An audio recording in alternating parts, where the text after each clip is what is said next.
वर्ग कैसे पहचानते हैं? जिनकी सभी साइडें बराबर होती हैं या सभी भुजाएं बराबर होती हैं उनको हम वर्ग कहते हैं। आइए हम देखते हैं, अलग से समझ लेते हैं। वो वर्ग एक ऐसा चतुर्भुज है जिसकी चारों भुजाएं बराबर हों और चारों कोण 90 अंश के हों, वर्ग कहलाता है। एक बार फिर से पढ़ देता हूँ। ऐसा चतुर्भुज जिसकी चारों भुजाएं बराबर हों और चारों कोण 90 अंश के हों उनको हम वर्ग कहेंगे। एग्जाम्पल के लिए हम एक आकृति को देख लेते हैं।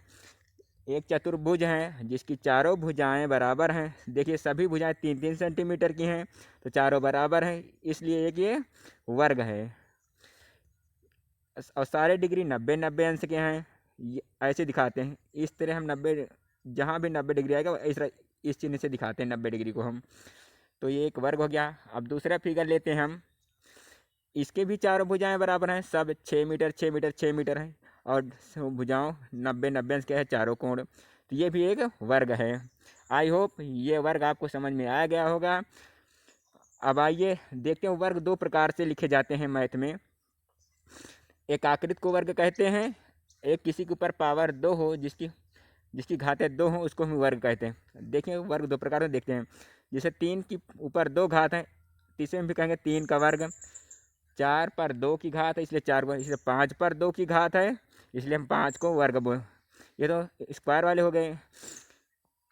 एक वर्ग आकृति वाला होता है, एक किसी के ऊपर पावर 2 हो या किसी घातें 2 हो उसको भी हम वर्ग ही बोलते हैं। जो आकृति वाला वर्ग होता है इसको भी अंग्रेजी में स्क्वायर ही बोलते हैं, और जब किसी के ऊपर पावर 2 होती है तो इसको भी हम अंग्रेजी में स्क्वायर ही बोलते हैं। या 3 का स्क्वायर बोलें या 3 का वर्ग बोलें, बात बराबर है दोनों ही। अब आप कन्फ्यूज ना होइएगा, इसलिए मैंने आपको अच्छी तरीके से बता दिया है। अब आइए देखते हैं वर्ग क्षेत्रफल कैसे निकालते हैं।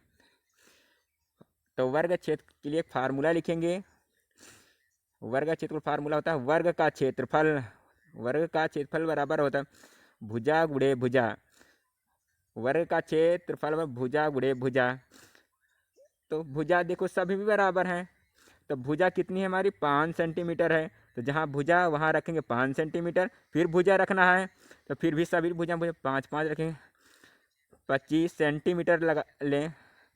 स्क्वायर में लिखा जाता है, जब भी क्षेत्रफल लिखा जाता है स्क्वायर में लिखा जाता है तो सेंटीमीटर स्क्वायर, क्योंकि 5 सेंटीमीटर गुणे 5 सेंटीमीटर तो 25 सेंटीमीटर स्क्वायर, क्योंकि सेंटीमीटर 2 बार लिखा गया था। अगर मीटर में दिया होता तो मीटर स्क्वायर कर देते। जो मात्रक है इसमें हमेशा स्क्वायर लगाकर निकालेंगे। जब वर्ग का क्षेत्रफल भुजा गुणा गुणे भुजा भुजा इसको आप हाँ ए स्क्वायर लिख दीजिए या भुजा स्क्वायर कर दीजिए, दोनों भी कहीं कहीं बुक में ऐसा भी लिखा रहेगा। बात दोनों के सेम ही हैं, जहाँ भुजा गुणे भुजा लिख लें और जहाँ भुजा का स्क्वायर कर दें। अब देखते हैं वर्ग का परिमाप हम कैसे निकालते हैं। अब देखते हैं परिमाप का मतलब क्या होता है। परिमाप दो शब्दों से मिलकर बना है, जैसे परि प्लस माप। परि मतलब होता है चारों तरफ का माप, तो चारों तरफ की दूरी ही क्या कहलाएगी, माप कहलाएगी। तो चारों तरफ की दूरियां हम नाप लें तो वो क्या कहलाएगा, आपका वर्ग का परिमाप।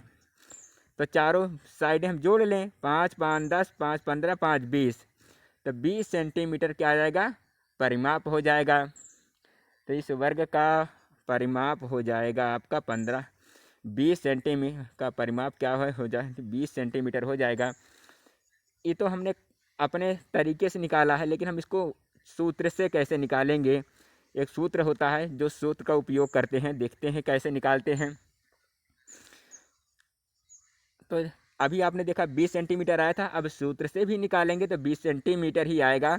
तो वर्ग का परिमाप बराबर होता है इंटू भुजा, 4 इंटू भुजा या 4 इंटू साइड अंग्रेजी में भी कहा जाता है, 4 इंटू साइड भी कहा जाता है। तो लिखो 4 लिखेंगे। भुजा कितनी है, भुजा 5 सेंटीमीटर है, तो 5 सेंटीमीटर कितना हो जाएगा, 5 4 पंचे 20 सेंटीमीटर। तो चारों तरफ की दूरी को हम क्या बोलेंगे, परिमाप।